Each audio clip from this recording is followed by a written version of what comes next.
आदरणीय जसविंदर सिंह जी और सभी मेरे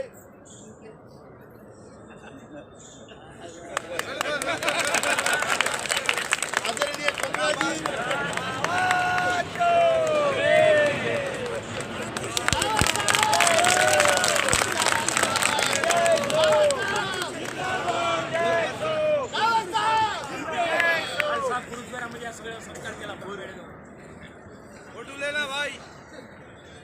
कमला जी मातृशक्ति का प्रतिनिधित्व करते हैं, मैं उनकी पूजा करता हूँ।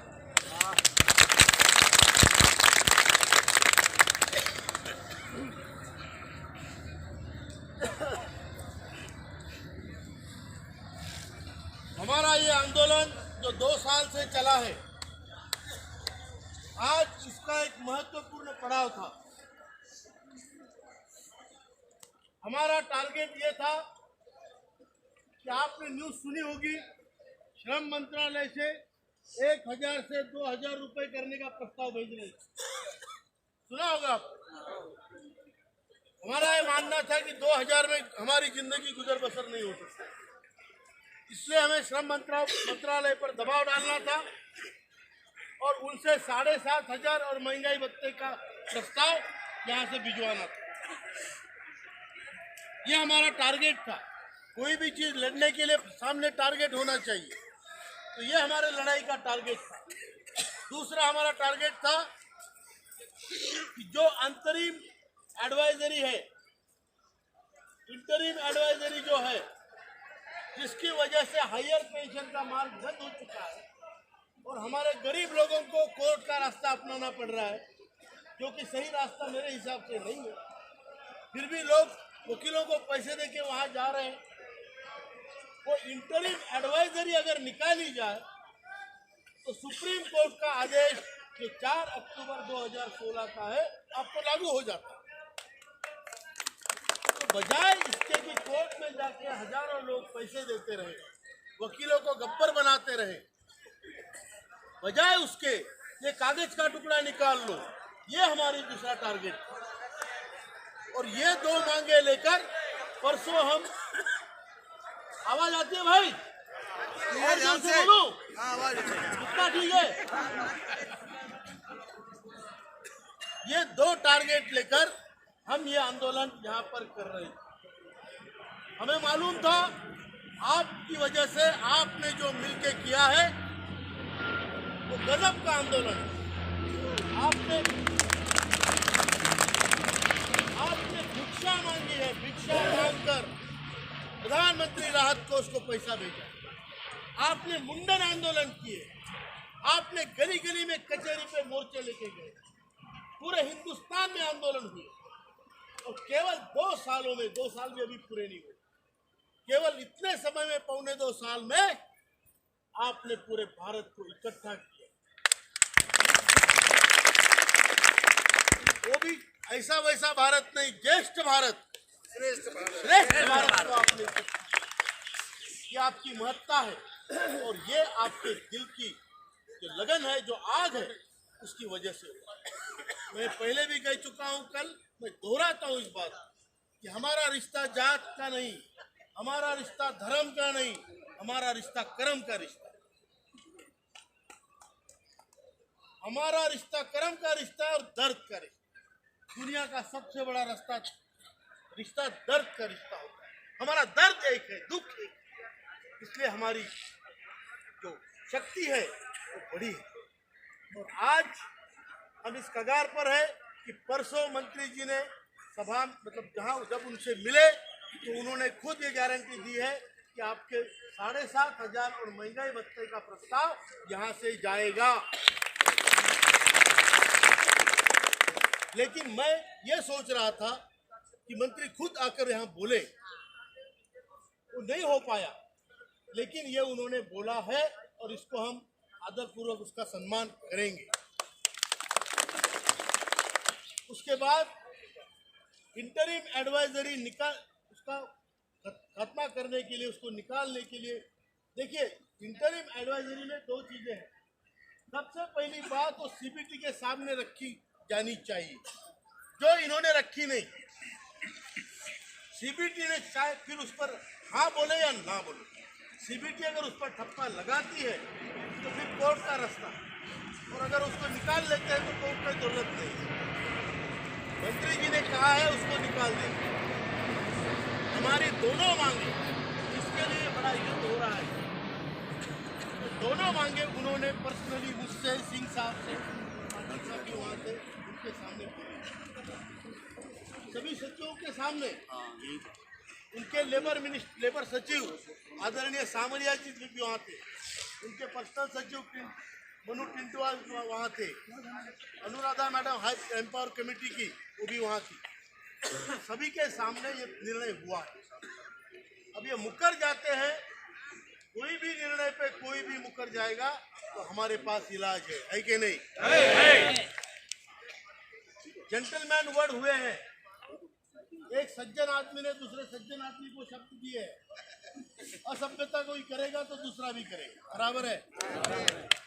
लेकिन मंत्री जी पे मुझे पूरा भरोसा है, अच्छे आदमी।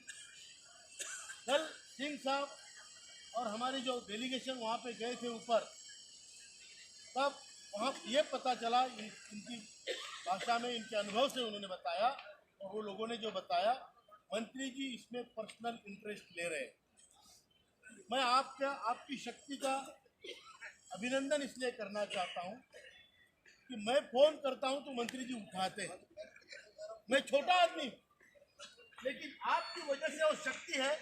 आज सुबह मैंने फोन किया, 2 बार उठा नहीं पाए, 10 बजे उन्होंने फोन उठाया। मैंने बोला सर क्या करें, हम जलें? तो बोले भाई मैंने आपको शक्ति, ये मत करो, मैं आपके साथ हूँ। 10 तारीख को एक्चुअली का रिपोर्ट आएगा और हम तुरंत आपका रिकमेंडेशन यहाँ से भेज देंगे। और उन्होंने ये भी कहा कि मुझसे, मैं अपनी तरफ से भगवती प्रसाद जी को, जो हमारे बीजेपी के सांसद है भिंड से, उनको भेज रहा हूँ। और भगवती प्रसाद जी का हमारे भिंड के लोग जो है बहुत क्रांतिकारी लोग होते हैं, और सिंह साहब भी खुद भिंड के, तो ये सब भिंड वाला रिश्ता सामने आया, तो यहाँ पर आए और उन्होंने मंत्री जी का दिया हुआ शब्द हम तक पहुँचाया। इस पर हम संतुष्ट हैं। इस सभी चीज़ों से हम आज की तारीख में संतुष्ट हैं। 10 तारीख के बजाय हम 15 तारीख की वेट करेंगे। मंजूर है?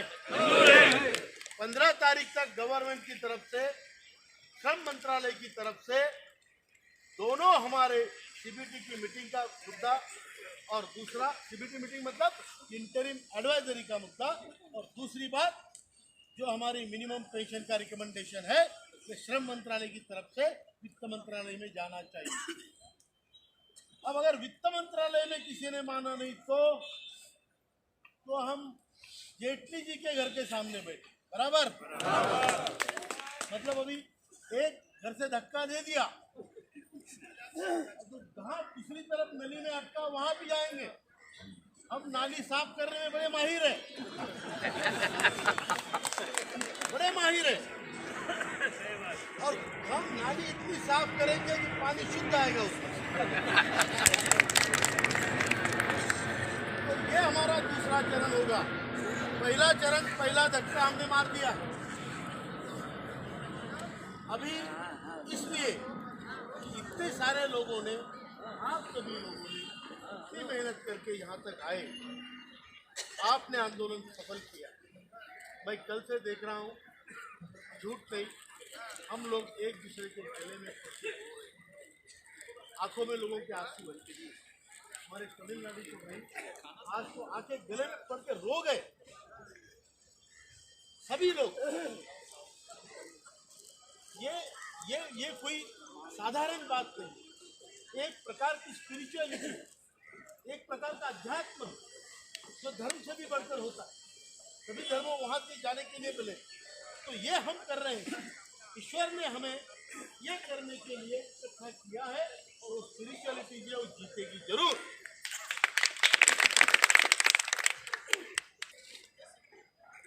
तो अभी श्रम मंत्रालय में भगवती प्रसाद जी और भी कोशिश करेंगे, हम उनके कांटेक्ट में रहेंगे सिंह साहब से, और मिनिस्टर साहब ने, हाँ ये मैं भूल गया, मिनिस्टर साहब ने ये कहा है कि श्रम मंत्रालय से तो मैं आपको धक्का लगा ही रहे हो, आगे की नाली साफ करने में मैं भी साथ में रहूंगा, ये भी बोला।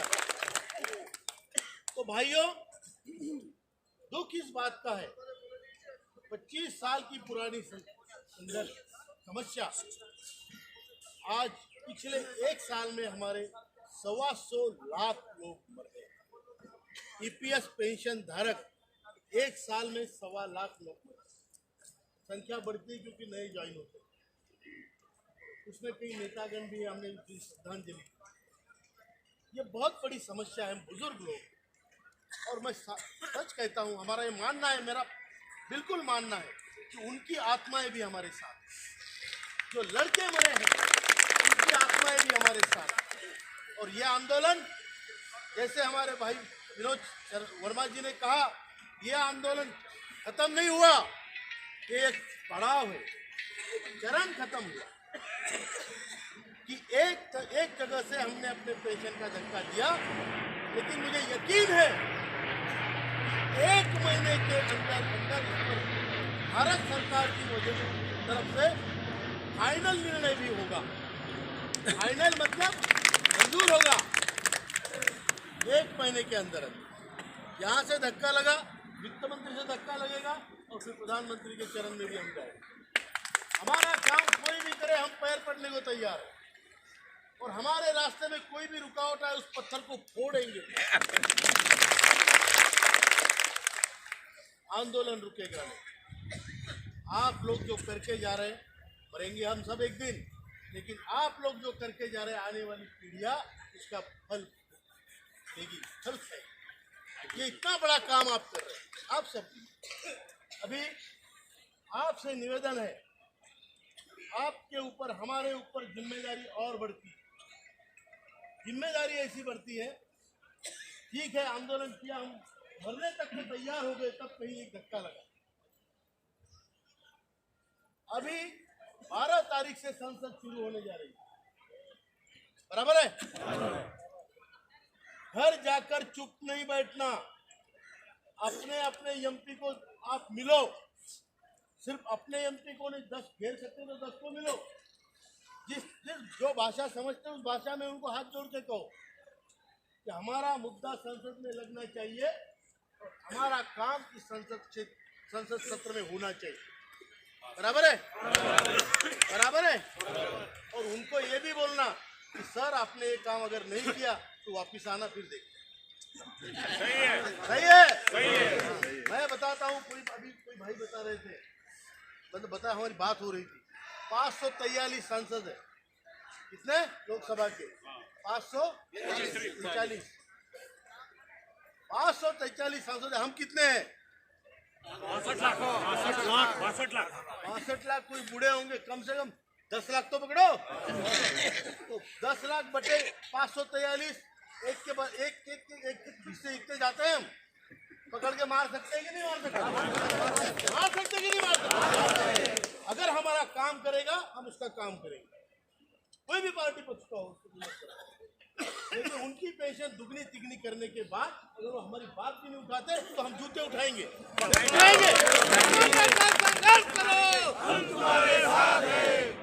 हमें कोई फुकट नहीं देगा, छीन के लेना पड़ेगा, एक बात ध्यान में रखें। और आप कोई बुरा नहीं है, कोई बुरा नहीं, मरने तक जमा रहे हो, ये भी बात ध्यान में रखें। आप जाके उनसे हाथ पैर पड़ो।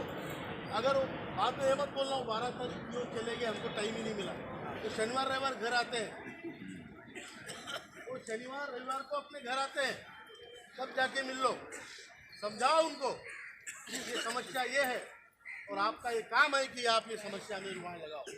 और नहीं तो फिर वापस आने बाद मेरे को बोलो, मैं आता हूँ, हम 10, 5, 15, 20 जितने बनते हैं जूते, अच्छे जूते खरीदना। फटे चलेंगे लेकिन टायर के होने चाहिए, नीचे टायर। समझ रहे हो?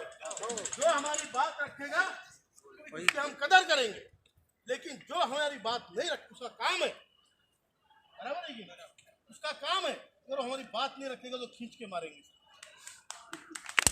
संसद में हमारी बात उठनी चाहिए और इस संसद सत्र में इसके निर्णय होना चाहिए। हमने एक प्रस्ताव दिया है भाई भारत सरकार को। आपको जो लोग नए होंगे उनको बताता हूँ, कई लोगों को बता चुका होगा। एक प्रस्ताव, देखिए ऐसा आंदोलन भारत में कभी नहीं चला हो, दुनिया का मालूम नहीं, लेकिन भारत में नहीं चला हो। हमने एक प्रस्ताव दिया है, हमने मंत्री जी को पूछा था कितने पैसे लगते हैं हमारी मांगे पूरी करने के। वो बोले 20,000 करोड़। 20,000 करोड़?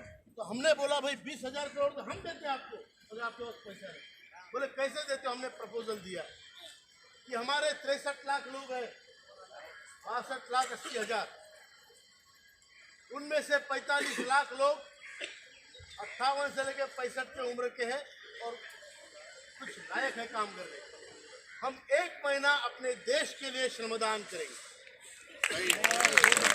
1 महीना अपने देश के लिए श्रमदान करेंगे, उस देश के लिए जो देश हमने बनाया, जो देश हमारे बाप दादा का है, हमारा है, उस देश के लिए हम अपना 1 महीना काम देंगे। 45 लाख गुना 30 दिन, 13.5 करोड़ मैंडेज होता है। कितना? 13.5 करोड़।